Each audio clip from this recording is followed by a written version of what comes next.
lose tonight. I won't let nobody change my mind. I am a river running wild, no mercy. I am unstoppable. Come wind and come waves, I am not afraid. Come fire, come rain, I am unstoppable. I am unstoppable.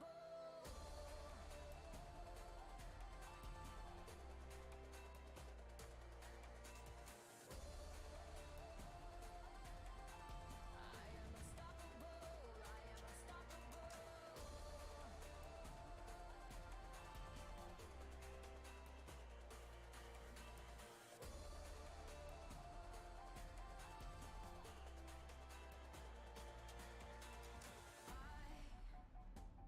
I cannot be contained, cannot be held. I am an army by myself. I am a titan, I will leave my legacy. I am unstoppable. Come wind and come waves, I am not afraid. Come fire, come rain, I am unstoppable. I am unstoppable. I am unstoppable. I am unstoppable. I am unstoppable. I am unstoppable. I am unstoppable. I am unstoppable. I am unstoppable.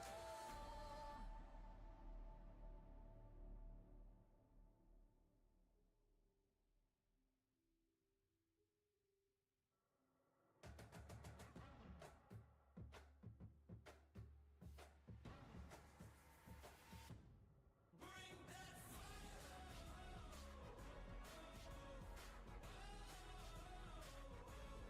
Bring that fire.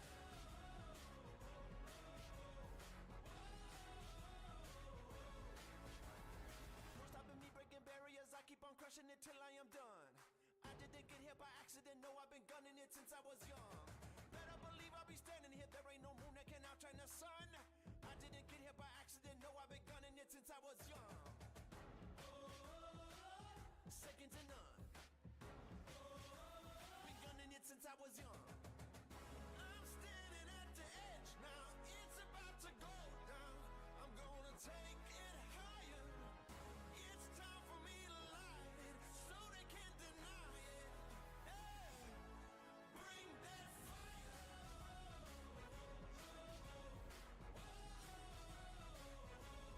Bring that fire.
This video is going to piss a lot of people off. I can just imagine the comment section now. Heck, the thumbnail probably has some of you already furiously typing on your keyboard about how I'm trying to kill another MMO. But you're wrong, quite the opposite. I'm trying to save Ashes of Creation. So hear me out before you leave a comment, because you'll likely realize I'm on your side. I just want Ashes to succeed, but if Ashes of Creation goes through with its current design without changing anything, its chart is going to look no different than any other dying MMO today. I don't say that lightly. I know how much copium some of us are sucking in, hoping that Ashes of Creation will be the next MMO to rekindle our love for the genre. Trust me, I'm sucking in more of this stuff than Narc, and he's literally made of it at this point. But there is a massive problem most of you are ignoring, and that problem is you don't like Ashes of Creation. Ashes of Creation in its currently planned design is not made for you. If you are a WoW player, an ESO player, a Final Fantasy XIV player, a Guild Wars 2 player, chances are you're gonna hate AOC once you get past the first few days. Heck, I even asked you guys if you would like a game like AOC, and you said no. I just asked in a way where you didn't know I was asking about AOC. I posed the question like this: how would you feel about an open world MMO with always on PvP that you could never turn off? 82% of you that had an opinion one way or the other said, no way, not for me. And I would wager that the 18% that voted that you would want this, a substantial portion of you have never played an MMO with the AOC's proposed PvP system. And before you say, hey, I have played Lineage 2 or some other MMO where you can kill anyone anytime with a flagging system that turns people purple and red based on how everything transpires, I am well aware a handful of you love this type of PvP. You are the rule 34 of PvP. You are an outlier. Yes, you like it. The problem is almost nobody else does. Ashes of Creation's PvP is a one-to-one replica of the PvP system from Lineage 2. I have played it. I have lived it. I have thousands of hours in that system. It was my first MMO, and I degened it like the disgusting goblin of an MMO fiend that I am. What this means is I know every single problem with this system and how detrimental it's going to be to an MMO that tries to implement it in the modern day. Now, I don't expect you to just take my word for it. So in this video, I'm going to go over those problems and the inevitable effect they will have on the game's performance over time. I will also go over some proposed solutions and ask for you to propose solutions in the comments as well. My goal in this video is not to stifle interest in AOC, quite the opposite. I saw the Archer playtest and I am in love with the world they have created. I want to get lost in that world. I want Ashes of Creation to do well, but I am also painfully aware of exactly why it won't if it doesn't address the problems I'm going to bring to light in the video today. The first and most obvious problem is that Ashes of Creation is an always-on open world PvP game, and 90% of MMO players flat out won't enjoy that. That means right from the beginning, almost everyone that tries this game is sure to not like it. But you know what they will like?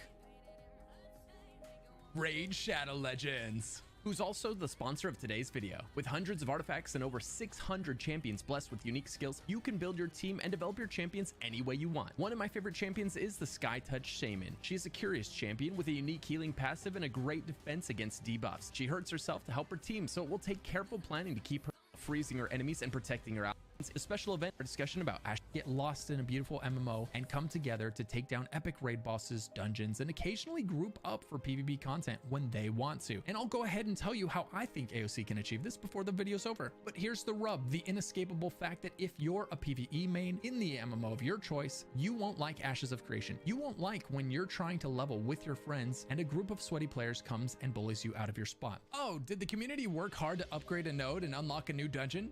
That's nice, but I've seen how that plays out. You won't be allowed inside that nice new dungeon. Sorry, that's going to be locked down by one of two groups of players. If you're lucky, it's going to be locked down by the sweatiest, most degenerate PvP guild on the server. If you go inside, they'll grief you until you leave. Griefing is going to be something that comes up a lot in this video because all the poor, inexperienced players that have never played in this flagging system are under the assumption that they are going to be protected by this flagging system. And this could not be more wrong. You will not be protected by this flagging system. This flagging system is easily abused and circumvented in its current design, and this is my primary reason for making this video. Steven, if you are listening, you cannot recycle this flagging system from a game from 2003 without changing it substantially or adding more systems to protect the players. You must improve upon it to protect the players that aren't griefers, because as you know, griefers not only survive under the system, but they thrive under the system. And I know I'm not going to say anything that Steven isn't aware of. He played this game as well. He played Lineage 2, but he also hasn't addressed these problems publicly. So either he's hoping it's just going to work out, or he's thinking the rest of the game will be good enough to retain players in spite of these glaring flaws. And I'm warning you all now, it won't. It can't be. These flaws cause way too many quit moments daily for most of the players in the game. Now I'm going to explain why, and I'm also going to ask you, the viewer, to help come up with a solution. If you think of a way to improve upon this system to protect normal players from griefers, leave it in the comments below. So back to the scenario we began to describe. If your group is in a dungeon and you're merrily grinding along, the guild that has this dungeon locked down will show up and flag on you. They will not go red on you because generally the punishment for going red is good enough that it prevents players from doing so excessively. I say generally because it's not always effective, but we'll touch more on that later. However, they don't need to go red.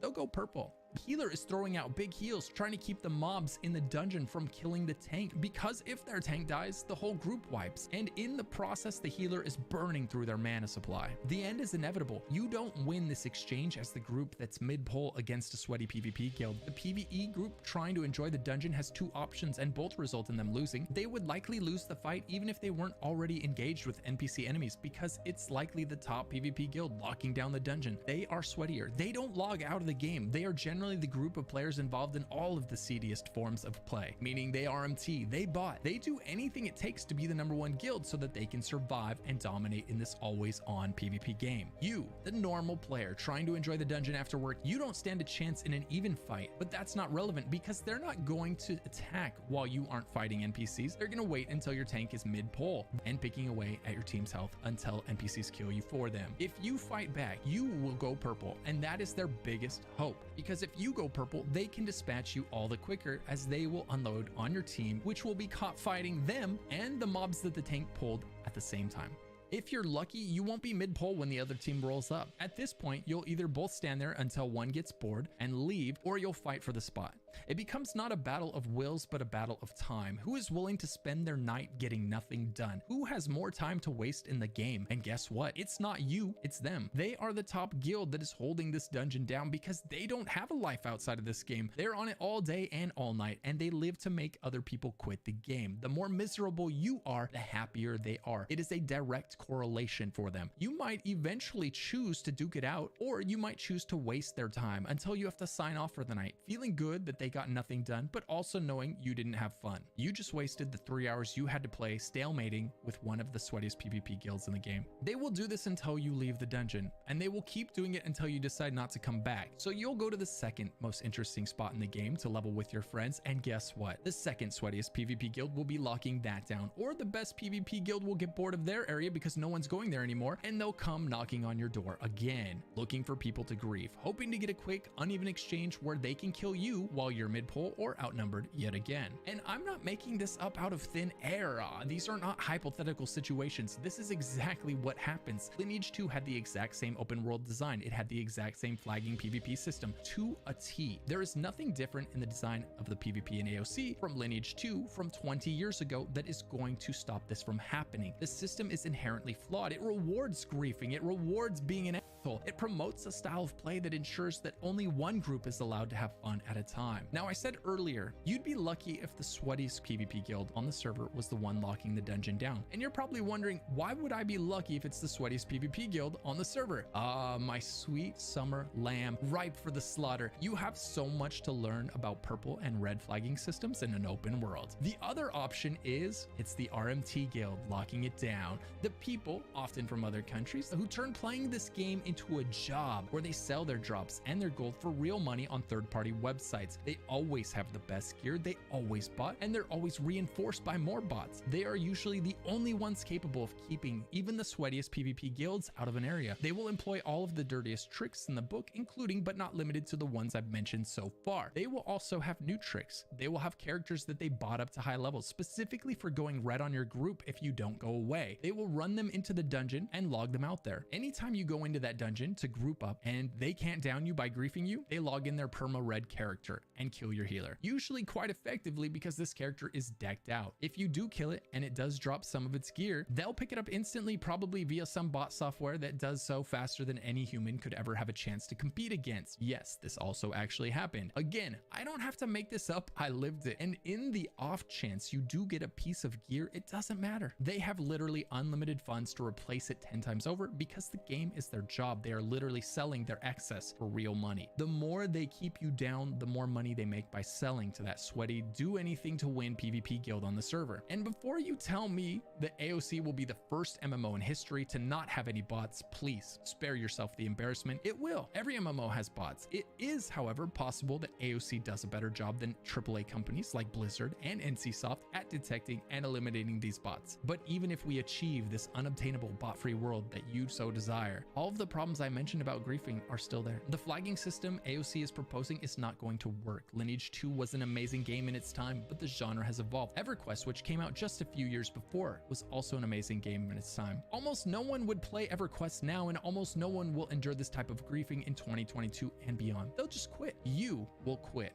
I repeat, you will quit. AOC will be massive at launch, and we will all watch its player base deteriorate. It will then have a fraction of the income that it needs to put out epic size expansions on par with major MMOs today. The flagging system doesn't work as well as it needs to. It doesn't protect the masses, and it rewards foul play. It creates a toxic culture in the game where the most unpleasant types of personalities survive and thrive. But there are a small percentage of players who enjoy this. Don't worry, I have a solution for you too that will make you sweaty hardcore PvPers happy. My goal here isn't to have the devs create a game that you can enjoy. I am not trying to take away your PvP experience. I am trying to ensure that AOC is popular enough to get massive expansions that keep the game alive and thriving for both the PvE and the PvP players. Make no mistake, if this game is made for the super small subset of MMO players that enjoy this type of content, it will not get exciting expansions on the scale of other MMOs today. Right now, this is being made for PvP Andies who are already a small subset of the already niche community that is the MMO player base. And it's not even made for all PvPers. It's made for the ones who want PvP all the time with no way to turn it off. A microscopic portion of the already tiny MMO community. There aren't enough of you. I'm sorry. Without the unwashed masses that are the PvE gigachads, Ashes will not receive the continued subscription numbers to put out impressive expansions. Right now, AOC is making money hand over fist from those unwashed masses that you PvP players so despise. They are buying this game thinking it's going to be their next World of Warcraft, not realizing it's an always-on PvP grief fest in the making. Oh, you think Asmin or any big streamer is going to enjoy this game? Yeah, right. Those PvP guilds will make sure that every player that streams this game is miserable. They will show up and wipe your group any and every time they please. Streamers will be forced to leave. PvEers will be forced to leave. So please consider you and I on the same team, my PvP brethren. I am just from the future. I have already played this game. I have already seen how this PvP system plays out. I am the lucky ghost of AOC past. But let's continue. The next type of griefing is less important, so I'll keep it brief, but it's probably something that should ideally be addressed. And I'm bringing it up in hopes that we as a community can have a constructive conversation about something that can easily erode the enjoyment of a game like this. That is an open world game where anyone can walk into your dungeon while you're doing it. Anyone can walk into your raid while you're doing it. There's another type of griefing known as training, or rather grabbing a ton of mobs from other parts of the dungeon and then dragging them over to your group and dropping them on you, resulting in your death. Your group was capable of handling the 5 to 10 mobs that they had pulled, but the 20 to 30 mobs that another player just drug over your group is another story. You're going to wipe if the developers don't protect you from this. This is a way that groups grief each other even without having to go purple, circumventing the flagging system entirely. This does not add any positive experiences to the game. It's just another way of rewarding foul play and allowing it to ruin the fun for an entire group of people. My question to you is, what could the developers do to prevent this? What kind of aggro rules could they use to ensure that you can't simply abuse bad AI in this way? How do you prevent one player from wiping any group they want by simply dragging a dungeon's worth of mobs onto them? You can't just make super short leashes because then everyone just skips the dungeon and runs to the end, right? So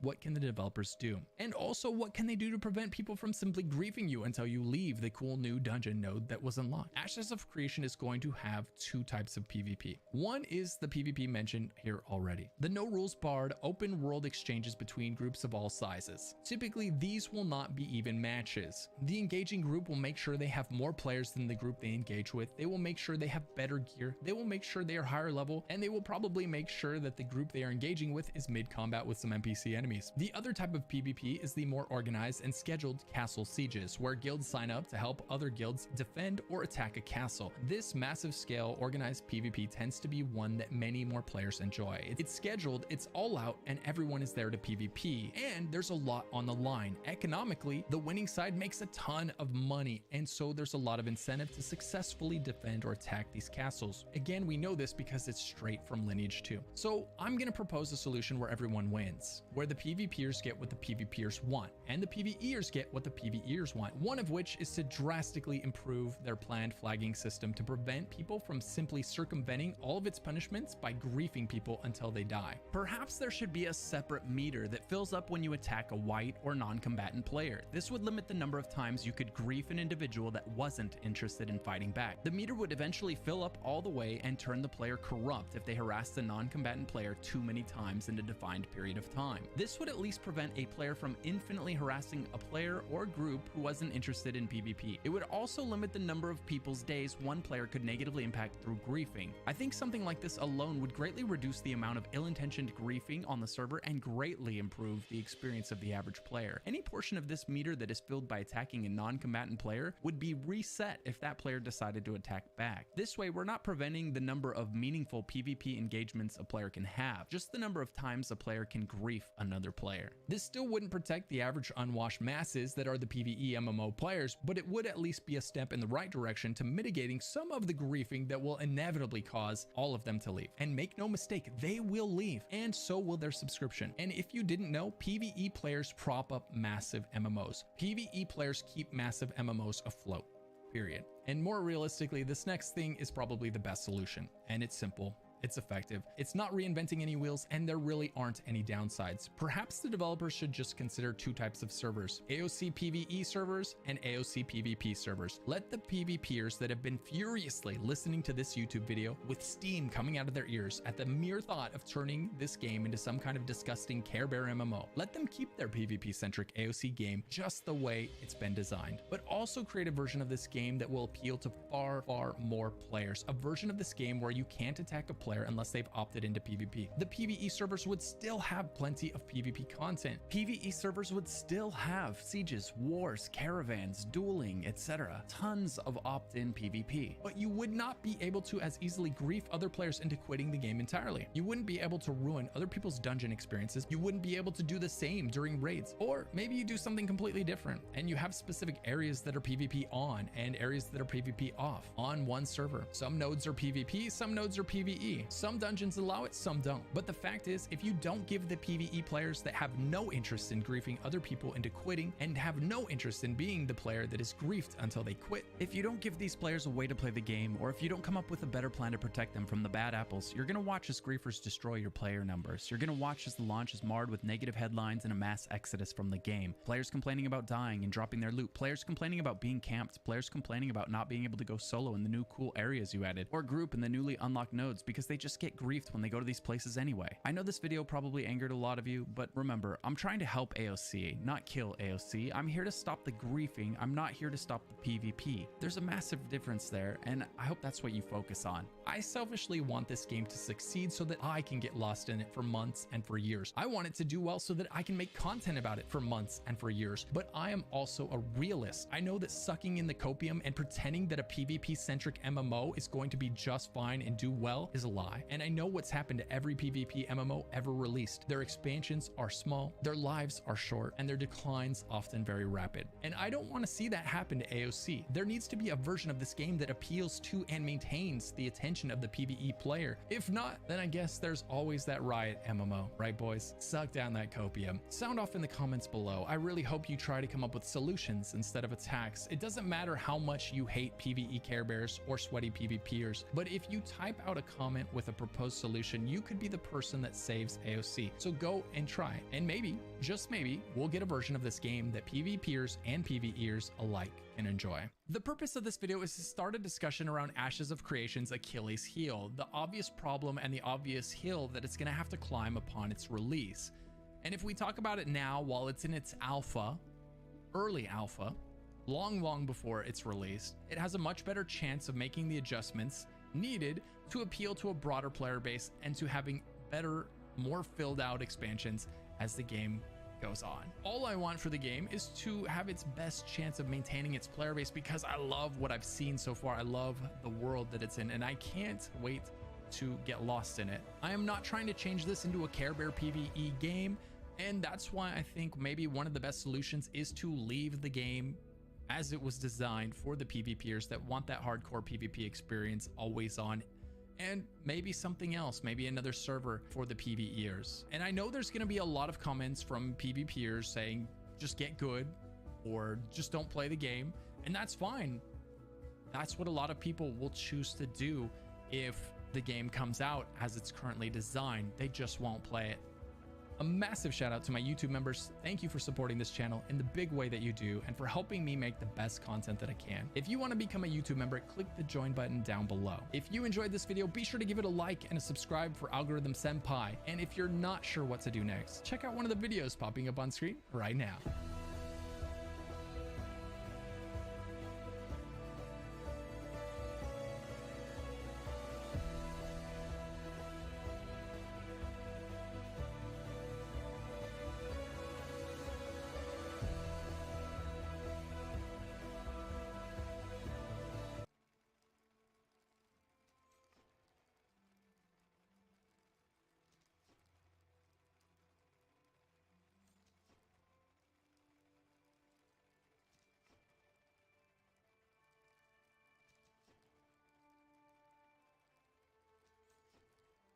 Ladies and gents, the time is once again upon us where I feel the need to make another Ashes of Creation update video, because the last 3 months of Ashes live streams have each shown considerable progress. Unfortunately for me, this means that certain parts of that big overview update video I made for Ashes 3 months ago is already out of date. No worries though, just means more potential covered this game during its Alpha 1 slowly regrowing. They've gotten stronger, they've kind of found some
some updates on the raid optimizer, and it's going to be some pretty damn sweet stuff.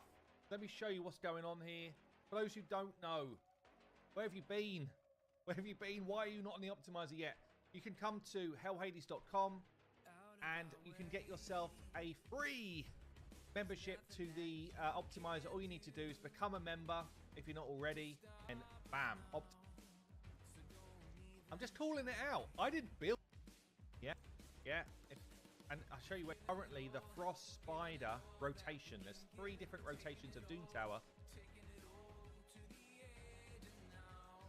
Get ready to raid.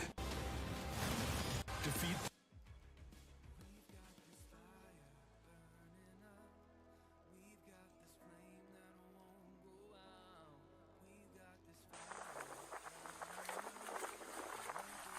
Oh yeah.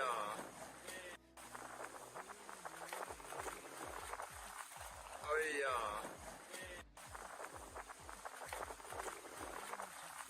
Oh yeah.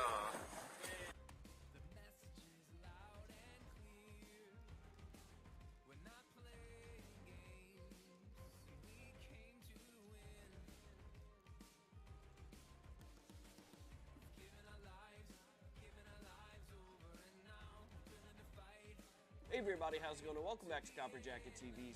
Thank you very much for watching these CCA.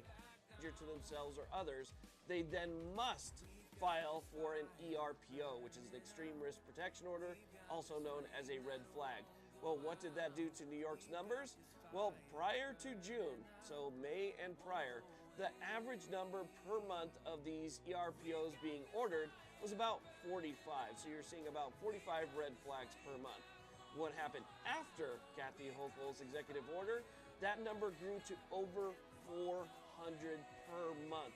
So now New Yorkers are facing over 400 new ERPOs per month, which comes out to well over 2,000 since June alone. Now, try and keep in mind that the person who is having this ERPO filed against them doesn't have to have any prior knowledge that it's actually happening. So the law enforcement officer goes to court, they fill out the proper paperwork, they fill out the affidavit, they go before a judge, and the judge determines whether or not to issue that order.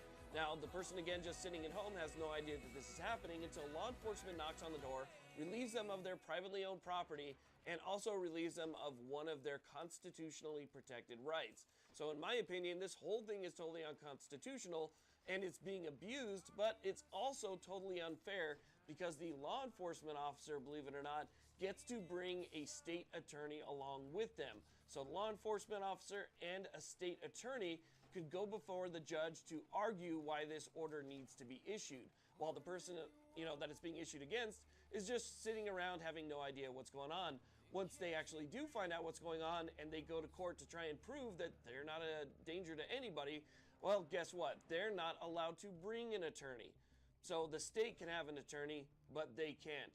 The person who is being ordered against has no idea till after the fact. I mean, this is wrong on so many levels. Now, try and keep in mind, this could happen in any state with red flag laws. I mean, all the governor would have to do is issue an executive order very similar to what Kathy Hochul did, and you would see the numbers do the exact same thing. They would grow exponentially almost immediately. And so that's why we need to make sure that this ends up in front of the Supreme Court, because people are losing due process, they're losing their rights, they don't have any right to representation. I mean, they're basically stripping everything away from an individual without their knowledge. And then after they actually have knowledge of the event, then they can try and fight to get these things back. But one thing you want to keep in mind is that in a lot of cases, people never get their stuff back. And when they do get their stuff back, it might be years later. A lot of these laws have some type of regulation or stipulation in them that say that the state can hang on to this stuff for an extreme amount of time, a long period of time. So this is just another great example of why you should always let an attorney speak for you, and don't speak for yourself. You have a right to remain silent, because sometimes, even though you think it's perfectly fine, the things that you're saying are good to go, or they're on the level, no problems whatsoever, you never know if one of those words or keywords or something is used that could set off some type of alarm. And you don't want to give that up. So best thing to do is just stay quiet if possible, and wait for a time where you can get an attorney, or just say, look, I'm not going to say anything without an attorney present. So like California, again, this is another thing coming out of the state of New York that I wanted to make you aware of. I also want to thank you all very much for watching. I really do appreciate it. Please like, subscribe. Have a great day.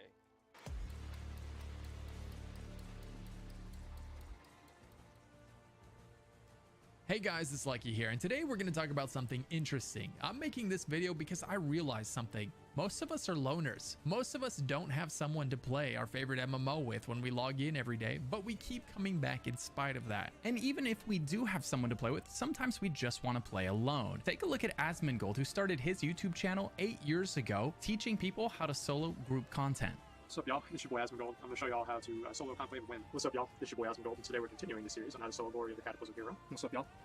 It's your boy Asmongold, and today I'm going to show y'all how to solo List Resort as a warrior. And even those of us that do have friends have a hard time agreeing with those friends on what MMO to play and when, resulting on the people that do have friends also playing MMOs alone. This was made more apparent than ever when I tossed up a video on YouTube about MMOs that you can play alone or without friends, and it absolutely blew up. You guys devoured this thing, shedding some light on the fact that, hey, a lot of us spend most of our time playing MMOs solo, and we recognize that. MMORPGs are more and more turning into RPGs that happen to be online. Is it the developers implementing it, or is it us demanding it? Why is it that most players today log into their massively multiplayer game and spend the majority of their time playing alone? These are all interesting questions, but perhaps the most interesting question of all is it ruining the genre? Is the fact that MMOs are becoming more and more of a solo experience contributing to the decline of the genre? I'm gonna try to answer all of those questions today. In the early days of the MMO genre, you needed a group for just about everything, and even if you could solo something, getting a group was generally a lot faster and more efficient. If you played an MMO back in the early 2000s, you probably had a pretty tight-knit circle, or at least a guild that you spent a lot of time with. You probably even remember a lot of those players today. They were people that became not just online acquaintances, but actual friends that you logged into the game for and grouped up with and ran through content together. It was just part of the game, and it was just what you did. And if you didn't, well, you wouldn't be getting a whole lot done, and you'd probably quit. Except players didn't quit.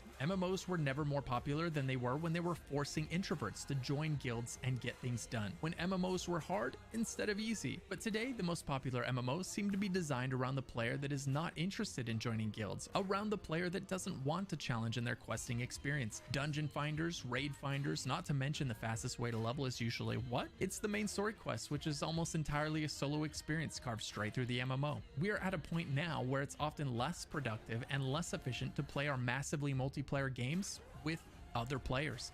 Grouping up used to be the fastest way to level, if not the only way to level. Battles were difficult, and it wasn't uncommon for there to be significant penalties for dying. You were all in it together. You actually needed each other, and every role in the group was incredibly important as a result. There was always a lot on the line, creating a lot of moments to bond with the players around you. If you survived that sketchy pull or managed to take the boss down, you'd celebrate. I still remember waiting for high-level healers to come res me in games like Lineage 2 to get hours of my experience back when we had died and lost it on death. I also remember actually having to use crowd control abilities to survive when someone in the group tab targeted the wrong enemy by accident.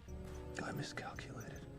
Everyone needed to be present and give it their all. But not just that, there was an incentive to bond with those players. There was an incentive to perform at your best. If you had a tank with clean pulls that could maintain aggro, or a healer that kept everyone standing, that was special. You remembered those players. You added them as friends, because that's the only way you would make sure you had a group to do that stuff with the next day. There wasn't a dungeon finder that you could queue into while watching Netflix and YouTube. You had to be social and you had to try. But don't get me wrong, it wasn't all sunshine and rainbows. If you think Tinder is hard on average looking nerds today, you should try being an average damage dealing DPS in the early 2000s. When tanks and healers logged into the game, they got swiped right on more than supermodels on Tinder. They were instantly messaged by desperate damage dealers begging for a group so they could actually leave town. But just like on Tinder, those tanks and healers swiped left on almost all those requests. They were already spoken for. They had already fallen into a static group. Desperate damage dealers had already locked them down. It was the best time to be a tank and a healer, and probably the worst time to be a damage dealer. But man, when you found that click, a group that you look forward to logging in with and playing with every day, it was special. You'd shoot the breeze in comms while grinding through a dungeon until late in the night, knowing you'd all log back in the next day and maybe try out that new leveling spot or that new dungeon that you were all finally high enough level to do. But on the flip side, while some players were in that group making those memories, there were plenty of other players signing in just to realize they weren't going to get a group in time for it to be worth it, and they'd sign back out again after trying for sometimes hours. In other words, players were spending as much time looking for a group as they were being in a group. I remember standing in town looking for groups in Aiden in Lineage 2 or in Juno in Final Fantasy 11. I was a DPS in both games, and there were a lot of nights where I didn't get a group because I signed on too late due to school or work or life. And while I miss the camaraderie that came with forcing everyone to play together all the time, I don't miss that part of it. And even if you were one of the lucky ones that managed to form a static group, it only lasted so long. One person would level too fast, or one would level too slow, or one would go full Leroy Jenkins.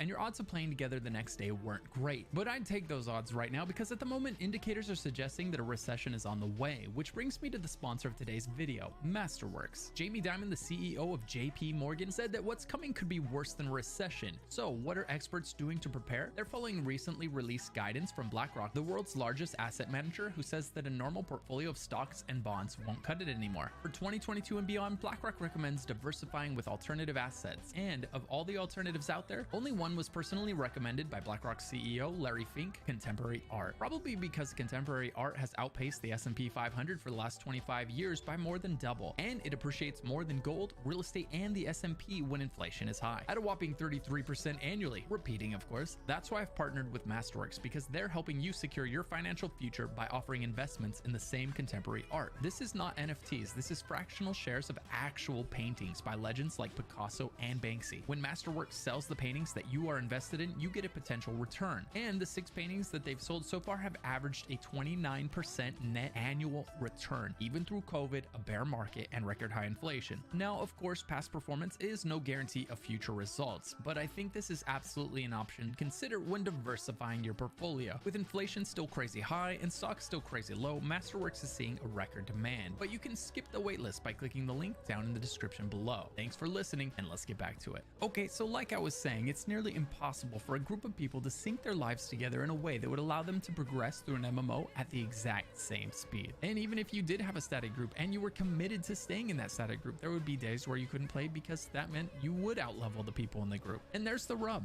That's the reason that MMOs focused on having a solid single player experience began their rise to dominance. If the MMO had a fleshed out enough solo experience, you always had something to do. If your friends weren't on, or if you didn't have any to begin with, you could still make great progress in the game. And this was a welcome change. And more than ever before, we're seeing MMOs focus on the solo experience all the way from early on in their development. Here's a clip from the recent Ashes of Creation developer update. Ashes of Creation is looking to fulfill both that solo-oriented mind in gameplay, as well as the group and social experience. WoW kind of started this, in my opinion. It had a very casual questing experience that would take you all the way through most of the game, but initially it lacked the Dungeon Finder. Later on, toward the end of the Wrath of the Lich King expansion, the Dungeon Finder was finally added. No longer were we walking to dungeons and forming groups in zone chat. We are now queued into an instance and tossed into a group that may or may not acknowledge each other's existence in group chat. We successfully got rid of boring hours of standing around looking for a group, but we also successfully got rid of a ton of social interaction in the process. You don't need to make friends. You can just queue up for a dungeon when you want to, on your schedule. It didn't matter if you were great at the game or bad at it. You'd get tossed into a group all the same. There was a lot less social accountability. One inevitable downside to this, dungeon content began to be designed for these types of groups. Random groups of strangers were more prone to giving up on a group as soon as it was apparent it wasn't going to be a smooth dungeon experience. They knew they could simply queue up for a dungeon group later, and as a result, commitment to the group was lacking, and you couldn't have content as difficult as you used to. People just wouldn't stick around through the wipes. The solution was to make dungeon content easier. When's the last time you used a CC ability on an ad? No way. You pull that bad boy in and melt it down with everything else. Relying on players to CC mobs was tedious. It required communication. Cleaving it all down was easy. Everyone could be on the same page without even having to talk to each other. And I see this in almost every MMO. Dungeons are generally pretty easy. They generally don't require a lot of communication, and as a result, they often end up being pretty forgettable. You romp through it, you melt everything inside, and then you forget the people and the content that you experience. It'd now be fair to describe most MMORPGs as single player games with some group content tacked onto the side. All of the biggest MMOs like Final Fantasy XIV, ESO, Guild Wars 2, World of Warcraft, they've all got tons and tons of solo content for you to do When you look at the population of every major MMORPG and notice that every one of them has seen its player base decline over the last 10 years, except for 2, it makes you stop and wonder, what are the declining MMOs doing wrong, and what are the growing MMOs doing right? What about the long-reigning king of the genre, World of Warcraft? It's public knowledge that it's been bleeding players for a long time, and yet you can tell there are so many players hoping each expansion will be the one that hooks them yet again. Each expansion creates a massive mountain of interest, whereas other MMOs are only generating molehills. Then there's Elder Scrolls Online. It suffered a near-fatal launch, but committed to fixing the game's major bugs and dropped the requirement on its subscription to lure players back in. Since then, the game has had some good years and some bad years, and it's held on to a respectable number of players, but the trend is definitely there. It has been on the decline, especially in the last year. Guild Wars 2, same thing. Another massively successful MMO trending down over the long run. Though it is worth noting, over the last 2 years, this game has reversed course on that trend and is actually seeing some growth. Not surprising, this game did a lot of things right in recent expansions between its mounts, its story, and its own exploration, and what feels like a renewed focus on the game itself by the developers in recent years. If we look at RuneScape, same thing. It's been bleeding players and interest for a long time now, still holding on to a very respectable player base size, but definitely trending down.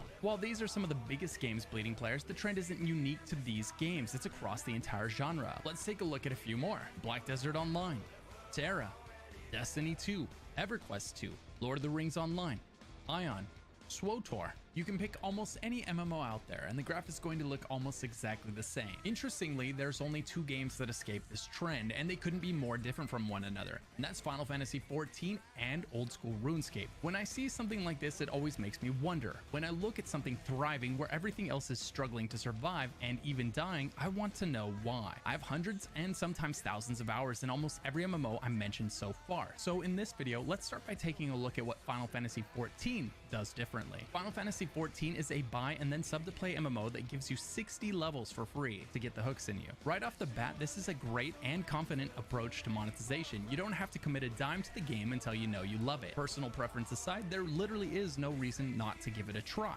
Then, if you do decide that you enjoy it, the mandatory sub that you're paying allows them to avoid the pitfalls that come with free-to-play games like pay to win, pay for convenience, and the general cannibalism of content that free-to-play games experience as they place all their chase items in the cash shop. Let me explain. Some people say that subscription-based MMOs are history. But first, speaking of history, Rise of Kingdoms is the sponsor of today's video. Rise of Kingdoms is a history-based strategy game with there's no limit to the strategy to be one of Final Fantasy XIV's best selling points. Not the fact that you have to pay $12 a month to play it, but the fact that you don't have to spend another dime beyond that. In return, you get a finished product, which is incredibly rare these days. Final Fantasy XIV does not engineer problems so that they can sell you the solution. And in 2022, that's honestly such a massive breath of fresh air that does not go unnoticed by the average player today. We are so used to trudging through games that are built with obvious, avoidable flaws put in the game to extract money from us. A lot of times we don't spend the money out of principle or frugality, and we endure this inconvenience or the next one until we decide not to anymore, and we quit. Then there's the expansions themselves. Final Fantasy expansions are massive and actually worth getting excited about. The money the game is making is being poured back into the game. You can see it. In the last year alone, Final Fantasy XIV had the Endwalker expansion that came with a ton of new zones. Not 1, but 2 new classes and a ton of new dungeons, trials, and raids. And an enormous amount of earnable weapon skins, mount skins, armor skins, and pets. On top of all of that, every quarter or so, Final Fantasy gets another patch for free that is often as big as other MMO's annual expansions. This year they included things like quests, dungeons, raids, and an entire new housing island system, and a slew of earnable cosmetics. Now, when you compare this to what other major MMOs are adding, the difference is very noticeable. SWTOR's most recent expansion added about 2 hours of story content on each side, in a game that is most known for its story content. ESO's newest expansion added a new zone and a raid and a card game. BDO added a new zone and a new class. Guild Wars actually had a respectable expansion with a new class spec for every class, new zones, and a new mount type, but it took 3 years to come out. WoW's expansions are the only ones that come close in terms of size and scope, with Dragonflight adding a new class, a new race, and a new class of mount among their other usual additions like multiple new zones, dungeons, and raids. Again, when you look at what each of these MMOs is adding year over year, it's easy to see why some keep keep players coming back more than others. The MMOs without mandatory subscriptions are really struggling in terms of content additions and enjoyable time sinks. Their expansions are smaller and the number of earnable weapons and mount cosmetics are generally non-existent, which means players have a lot less to do, so they get bored sooner and leave sooner. So begins the unstoppable cycle of fewer people spending money in the cash shop, which means the developers have to crank up monetization while cutting back on the scope of expansions even more, further expediting the decline of their population. We have seen it so many times, and we're seeing it again in almost every non-sub MMO today. Final Fantasy XIV did not concede its sub despite its disastrous launch, and I think that it owes a lot of its success today to that. If Final Fantasy XIV was just another game where you paid for the best cosmetics, paid for the best weapons, and paid for the best mounts, and then paid for convenience on top of all of that, I think it too would be experiencing the same decline in interest as the rest of the genre. MMO developers figured out that they could make more money in the short term if they sold the coolest things in the cash shop, and now they are realizing that they make a lot less money in the long term if they put all of the coolest things in the cash shop. Saying that monetizing all of the best cosmetics in an MMO is better than going full pay to win is like saying jumping off of a high rise is better than jumping out of an airplane. You're killing your game either way, one is just faster than the other. It's incredibly simple. As soon as an MMO starts asking how it can make more money out of players before they quit, instead of asking what experience and rewards they can add to keep them around, the cycle has begun. The cannibalism of content by the cash shop has begun. The decline of the MMO is inevitable because the core philosophy of the MMO is being eroded. The goal of the developer has shifted from retain the player to get the player to spend money in the cash shop. Explore, kill, loot doesn't work if the cool loot is in the cash shop. Why should you explore and kill? The developer is now trying to sell you your rewards rather than encouraging you to go out and earn them. Almost all of the dying MMOs today suffer from a much more obvious problem. Western audiences don't like pay to win and don't seem to stick around long when too much of the game's monetization model is based on pay for convenience, which, if we're being honest, often ends up drifting all the way into pay to win. For a long time, WoW did what Final Fantasy XIV is doing before Final Fantasy XIV did it. WoW was adding tons of content. WoW was adding tons of earnable cosmetics, tons of earnable mounts, and earnable pets. So what changed for WoW? WoW was once a sub-to-play MMO with all the best cosmetics earned in-game and no pay to win. It was the biggest MMO of all time, but WoW changed. It started making some of the best cosmetics and some of the best mounts cash shop items. You did something unforgivable. You released a mount? And not just any mount. Not just a horse. Not a bear. But the mount. The celestial steed. It also added WoW tokens, which unfortunately is really just a fancy way to say pay to win. Exchanging real-world money for in-game items and currency is the definition of pay to win. WoW tokens are probably the single most complained about feature in the entire game, and literally every player saw that coming. The only reason adding WoW tokens didn't do more damage faster is that they weren't added until 2015, when many players had sunk a decade of their lives into the game and they didn't see an immediately compelling option to switch over to. To be fair, WoW isn't the only MMO to make this mistake, but it is certainly the biggest MMO to fall into this trap. ESO has a similar feature with crowns, where the developers sanctioned players buying in-game gold with cash as long as they use crowns to do it. Same thing in Guild Wars 2, you can exchange in-game currency for cash shop currency and vice versa. The problem with this is now every item in the game has real-world value. Every item you can earn, someone else can buy. It devalues player achievements and demotivates them from seeking out more. More importantly, it condenses an entire day, week, or month's worth of memories into a forgettable 15-second card swipe. Here's Asmongold distilling down the leveling process in an MMO that allows you to exchange cash for currency. Step 1, get a job. Step 2, get your paycheck from the job. Step 3, use your money to buy a boost to level 70. Step 4, pay somebody else to boost you through dungeons to level 80. Step 5, buy gold. Step 6, go to a Naxxramas GDKP. Step 7, bid on all of the gear into GDKP and get full gear. Step 8, pay for an arena carry. And step 9, buy BOE gear.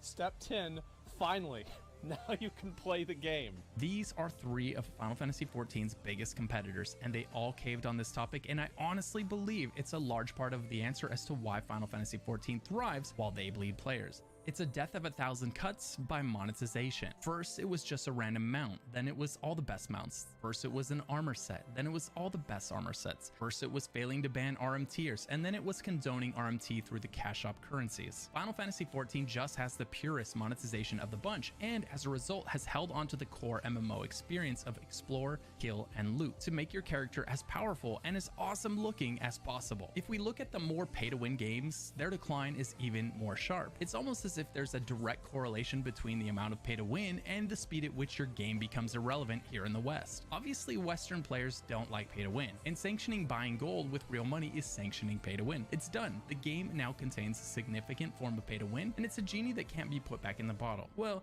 I suppose they could, but I doubt they will. The accountants don't see the money they are not making because of it, they only see the money they are making because of it. It's hard to prove a negative. When they make less money this year than they did last year, they don't see it as being due to their over monetization pushing players away, they see it as the result of their under monetizing the players that are left. Incredible. The damage done by WoW tokens, crowns, and gems for gold doesn't stop there. The economy no longer needs to be based on what a player can afford in-game. It becomes in part based on how much gold they can afford to buy out of game with their credit card. Inflation goes nuts, and a new player enters the game looking at unreasonable prices and is left with two options: buy gold with cash or grind out a now inflated amount of gold for themselves, neither of which is terribly appealing. Final Fantasy XIV, on the other hand, still puts all the best rewards in game and does not sanction the ability to turn those into cash transactions. Instead, they would rather you go out and earn it, and just like that, the player has something to do when they log in. Alright, the next item on the list is going to be the content itself. First, let's talk about the solo experience. Final Fantasy XIV was built for the solo player, but not at the expense of the group player. It is a highly curated journey from start to finish, built with the short attention span of today's MMO player in mind. There's not a moment that the game isn't leading you by the hand to the next objective. It's always there in the top left corner, ushering you to the next plot point. There is a continuous 10-year story woven through the game seamlessly.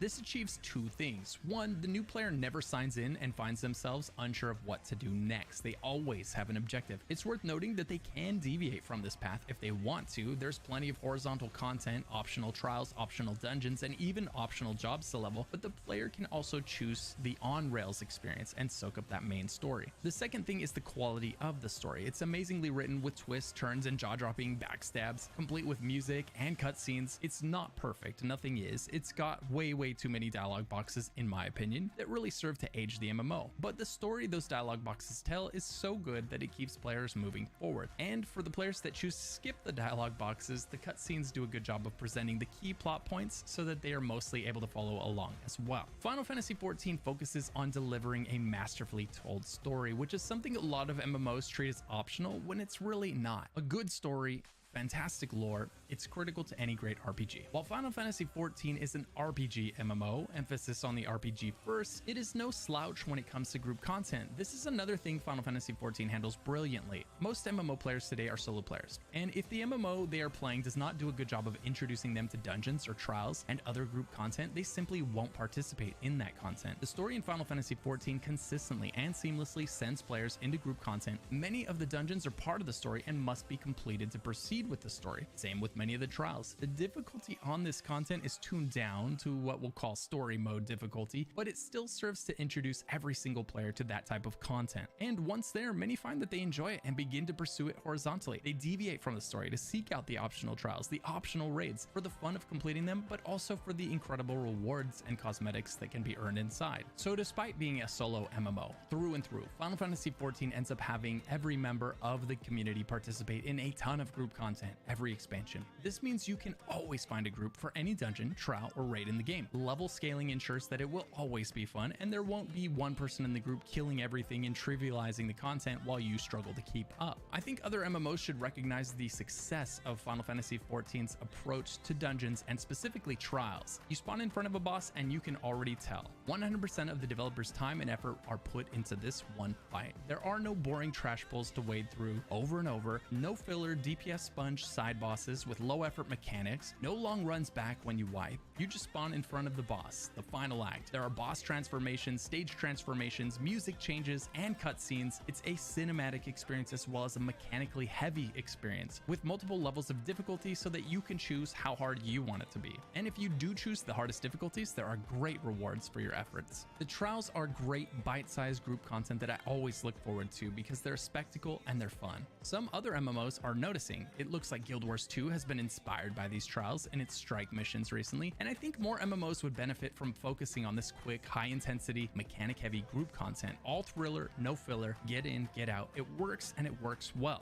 There just aren't enough people that want to devote 2 to 6 hours of their day to struggling through a raid anymore.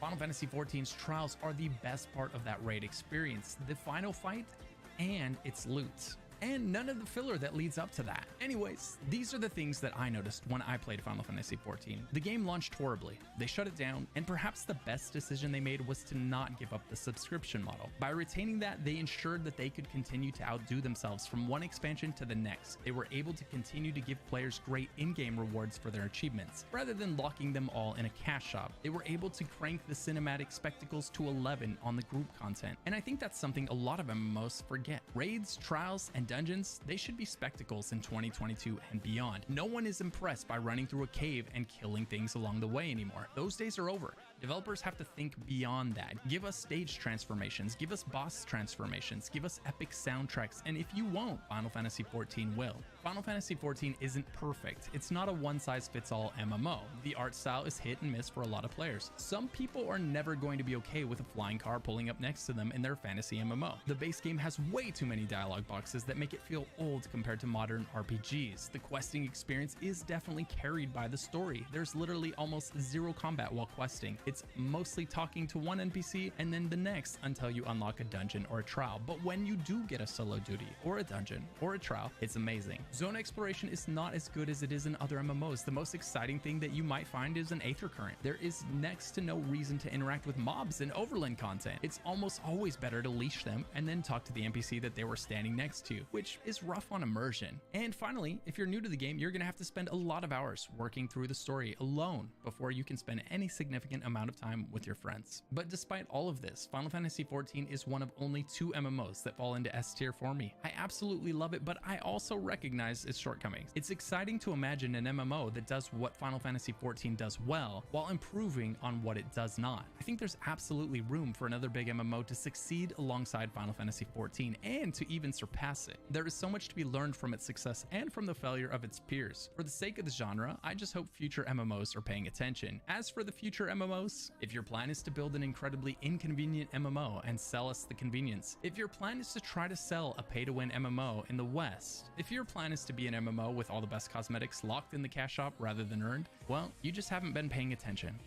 If you're still here, hopefully you enjoyed the video, so be sure to like and subscribe for more MMO content. And a massive shout out for my YouTube members for supporting the channel. If you want to become a YouTube member, click the join button below. And if you're not sure what to do next, maybe check out one of the videos popping up on screen right now.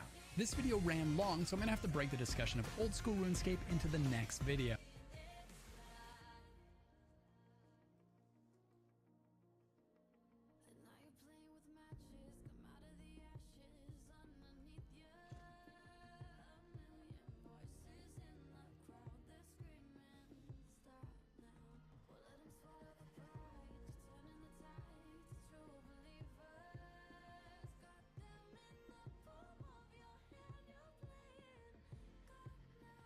What you gonna do now?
and devious. Now I'ma dance on a deathbed, turn 80 in a casket. Yeah, fuck that.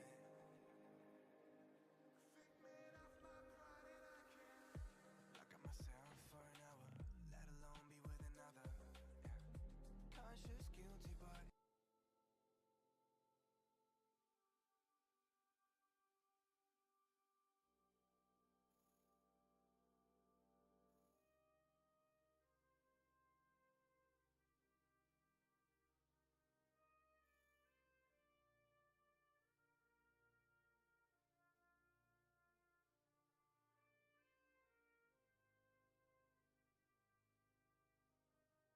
nobody said it would be easy. Nobody said that it would all be fine. But to get where we're going, brother, you gotta hold the line. It ain't a matter of if, no, it's just a matter of time. But to get where we're going, sister, gotta hold the line. You gotta stay steadfast, tread lightly, 'cause they're looking for a reason to knock you down. But you can't ask too politely. In the trenches, you gotta get loud. Hold the line. The latest update from the developers of Ashes of Creation is out, and this time they focus on the gathering system and how it will work in the upcoming MMORPG. So let's take a look at what they've presented. The perhaps biggest differentiation in AOC to their environment as a way of telling players that it is in fact a resource that can be gathered. In AOC, pretty much everything can be cut down, picked or harvested. The catch is that you don't know what resource you will get. Rocks won't show you what type of resource it contains until you have picked it open. Not knowing the resource in advance can be both good and bad.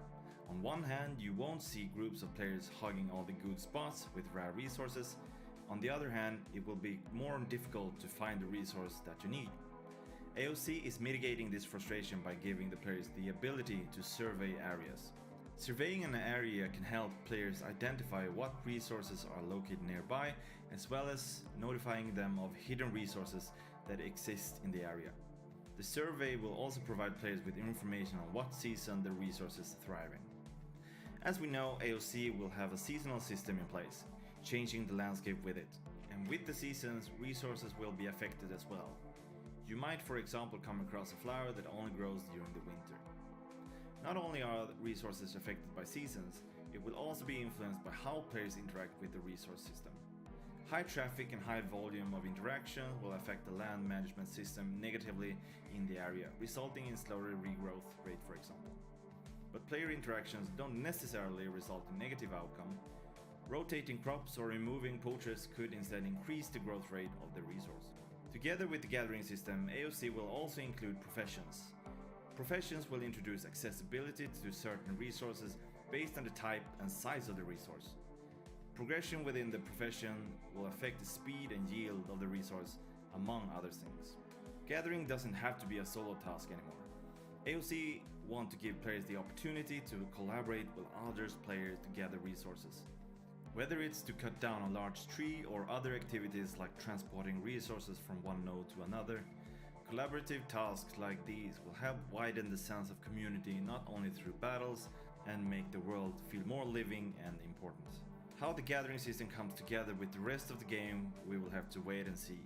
But the initial information regarding the gathering system looks promising and different from other titles. And hopefully, they can make gathering feel like an important and fun part of the game rather than a chore.